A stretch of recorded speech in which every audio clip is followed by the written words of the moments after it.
Ya pemirsa, kalau kita punya orang tua yang bertahun-tahun ingin pergi haji, menabung bertahun-tahun untuk bisa berangkat haji, apakah tega kita bilang mereka merepotkan?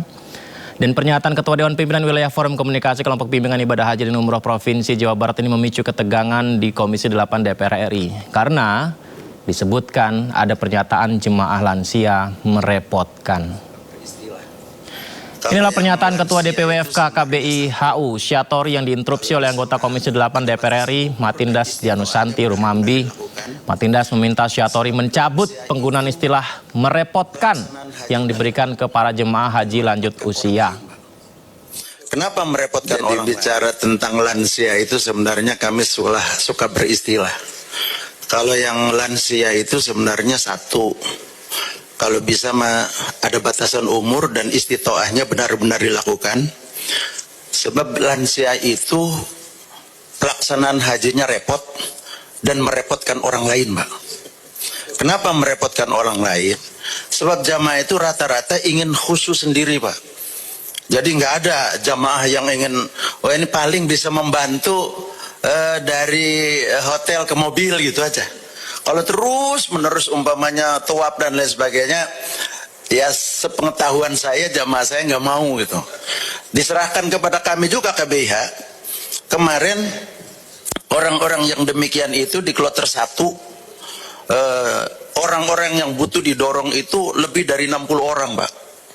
Itu, jadi orang-orang begitu tuh. Oleh karena itu istitoahnya sangat penting oleh Kementerian Kesehatan yang benar-benar valid gitu, sehat ya sehat. Pimpinan, interupsi pimpinan Matindas, saya ingin mengingatkan KBHU untuk mencabut istilah lansia itu merepotkan.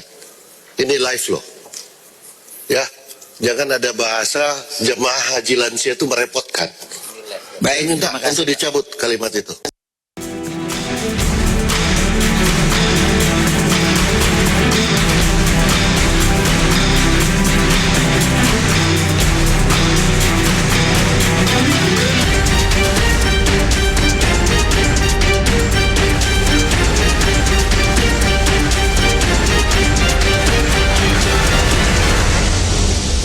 Pemerintah Republik Indonesia melalui Kementerian Hukum secara aktif memperkuat posisi diplomasi ekonomi kreatif di kancah internasional melalui serangkaian pertemuan penting di Jenewa, Swiss.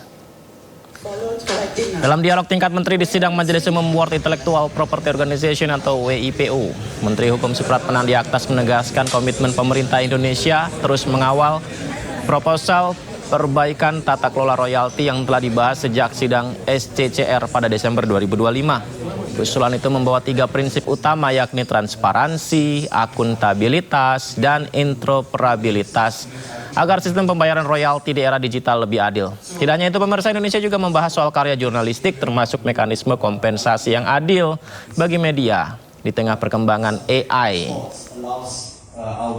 Building on this foundation, Indonesia also invite member states to reflect together on emerging dimension of the same conversation, the sustainability of journalistic work and the implication of artificial intelligence for attribution and remuneration. Pengembangan kawasan ekonomi khusus terus dioptimalkan. Terbaru perluasan 3 kawasan ekonomi khusus berpotensi serap 500.000 tenaga kerja dan investasi sebesar 894,8 triliun rupiah. Angin segar dari kawasan ekonomi khusus atau KEK, sedikitnya 3 kawasan ekonomi khusus yakni KEK Kendal, Gresik, dan Galang Batang mengajukan perluasan lahan akibat besarnya komitmen investasi baru di tengah semakin terbatasnya ketersediaan lahan di kawasan-kawasan ekonomi tersebut. Data dari Kementerian Koordinator Bidang Perekonomian mengungkapkan KEK Kendal, Jawa Tengah mengajukan tambahan lahan sekitar 1.000 hektar sehingga total luas lahan KEK Kendal menjadi 2.000 hektar. Sementara kawasan ekonomi khusus Gresik, Jawa Timur mengajukan perluasan lahan 1.260 hektar sehingga total lahannya akan menjadi lebih dari 3.400 hektar. Sedangkan KEK Galang Batang, Kepulauan Riau mengajukan perluasan lahan sebesar 2.736 hektar sehingga total luasnya nanti akan menjadi 5.002 hektar. Berdasarkan perhitungan Kementerian Perekonomian, perluasan 3 kawasan ekonomi khusus tersebut berpotensi menambah investasi sebesar 894,83 triliun rupiah dan bisa menyerap lebih dari 500.000 tenaga kerja baru. Perluasan KEK Gresik diproyeksikan menyerap 410,78 triliun investasi dan 160.000 lebih tenaga kerja. KEK Kendal bisa menyerap 370 triliun rupiah investasi dan 250.000 pekerja, serta KEK Galang Batang bisa menyerap investasi 114 triliun rupiah dan 99.534 tenaga kerja. Masing-masing kawasan ekonomi khusus tersebut akan menampung industri yang berbeda-beda, mulai dari membangun ekosistem semikonduktor, riset digital, industri berbasis artificial intelligence dan semikonduktor, penyediaan energi terbarukan hingga fokus di pusat kilang atau refinery dan metalurgi.